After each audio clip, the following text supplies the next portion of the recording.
তুই বেহুলাঠি তাই স্বামীকে রুই যেন সে ঘর স্বর্গ থাকে।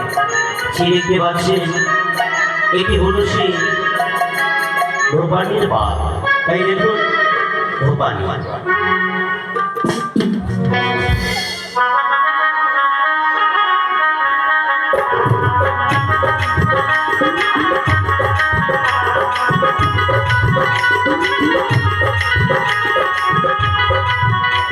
আমি হচ্ছে আমার কর্ম কোথায় দেবতার কাপড় ধরবো, তাই আগে যাব আমি কাপড় ধরবো। আমার গৃহে রয়েছে ছোট্ট একটা ছেলে, তার নাম হলো ধর্ম। খুব দুষ্ট, তাকে যদি না নিয়ে যায় তাহলে দুষ্টুমি করবো, তাই তাকে নিয়ে আমি যাবো। কোথায় বাবা ধর্মজন? মা এসো বাবা, আমার ডেকেছিস মা? পানি আসবে এখন। ধর্মজন হামা এই ভাষা কথাই শিখলি বাবা তুমি? কাপড় ছেলেগুলো সব খেলাধুলা করে না, হ্যাঁ ওদের কাছে শিখেছি মা। তো ঠিক আছে, তুই আগে আয় আমার কাছে। যাবো মা যাবো। আমার মেলা লেগেছে ভালো, বেলুন কিনে দে না মা গো।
দেখেছি বাবা,